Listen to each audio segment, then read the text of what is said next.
我就又迟到咯。这样子前天呢？前天的情况呢，就这样子哦。睡觉前我就一直在想，我今天回来公司要做什么东西嘞？然后想着哦，就天亮了哦。然后我就快点睡一下觉咯，我就睡一下，就这样子迟到了咯。我想问一下哦，这样子是有 OT 的吗？哈？大前天？哦，大前天又是这样子的。我看通胜的时候，通胜就跟我讲，我只可以8点53分出门哦，而且还要跳着，这样我就跳着来上班，结果就迟了咯。哇，现在我脚还有点酸痛。今天可以请 MC 吗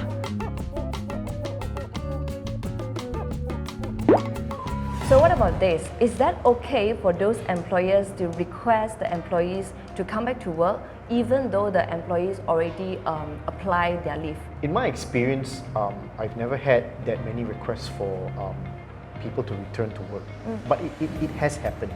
And I'm not saying that it's a bad thing. Sometimes things happen, so you will need to recall your employees. Can employers recall employees? Yes, they can. However, obviously, an employer will need to also be a little bit understanding. They may be overseas on a trip and they cannot return. So, what's the option? That's why you see now employees are very mobile. They carry their laptops, their phones with them to work. Manufacturing, for example, if they need them to come in for production, so they will need to come in. So, as such, the company will need to compensate overtime, triple, double pay, for example, to make up for that. So can an employer call an employee back? Yes, they can. I would say also it's a negotiation. Look, I'm not saying that employers do this for fun. Sometimes it's the requirement of the business. But actually, can the employee say no? The employers can say no, but I also will advise employees, when you say no, you will get into trouble. All right, so it depends on how's the negotiation part actually. Yeah. Okay, so I also noticed that a lot of companies that they did not mention how many annual leaves that the employees actually entitled. So my question here is that okay for those employees who are not entitled any annual leave? No, it's not okay. The Employment Act of Malaysia, in fact, there are a lot of countries that have employment acts around the world, Singapore being the closest to us. They state the minimum requirements needed to run a business.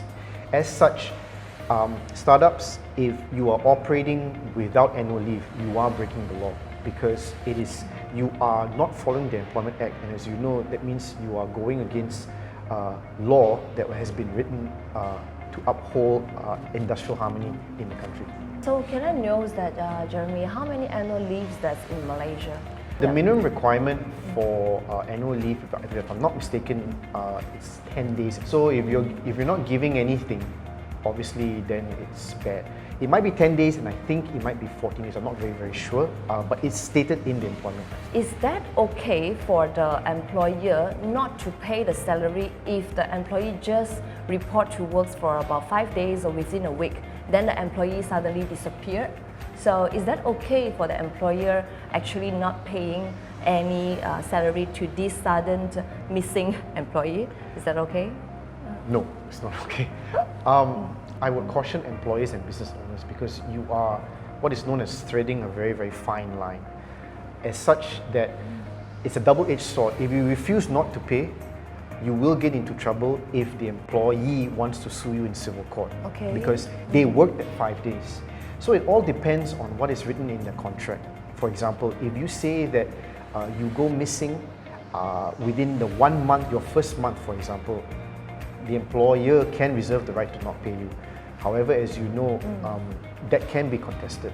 So you need to always be very careful and mindful of what you write in your letter of offer, and have a good habit of checking with legal counsel and HR, human resources, to ensure that whatever you want to do is legally acceptable.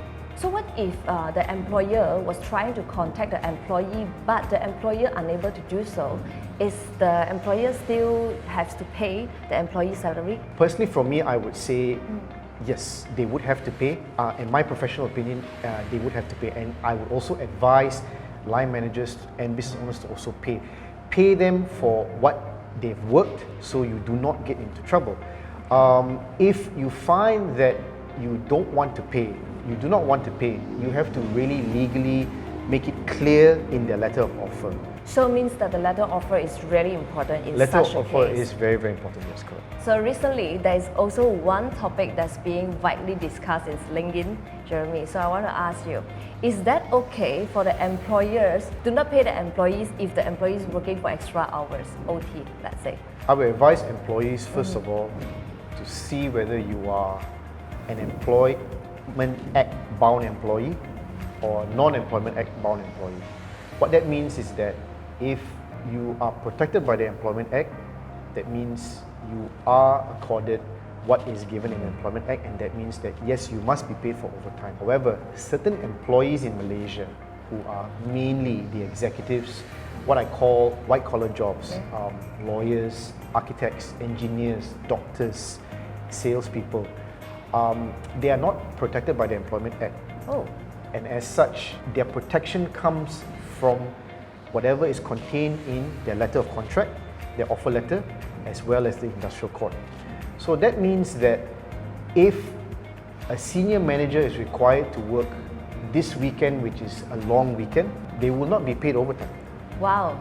Okay, so meaning that let me rephrase what you just mentioned. For white collars, or maybe for their salary that's above certain figures, they are not protected by this Employment Act. Yes, the Employment Act states very clearly who is bound to the Employment Act. You need to understand it. You also need to look at what type of jobs that you do. Are you doing manual work? That means working in the factory, moving camera equipment, or taxiing in a plane at Subang Airport. This is manual work, or mechanic. You are doing manual work. As such, you are bound by the requirements of the Employment Act. If you mainly sit behind a laptop or computer and you're earning a lot of money, chances are you will not be protected by the Employment Act. Alright guys, if you are a white collar right now, so sorry to say that most white collars that's earning above 2000s, they are not protected by the employment law and you are not entitled to get this extra pay. I wouldn't say you're not protected by the Employment Act. Okay. Certain requirements, Okay. certain confines of the Employment Act, you are not protected. Certain things you are protected. For example, maternity leave, right? And a woman, despite earning 50,000 a month, if she does deliver, she is protected by the Act in terms of maternity leave for 60 days. Alright, I think you guys basically could be quite clear about this question right now. If you still have any questions, Read your contract.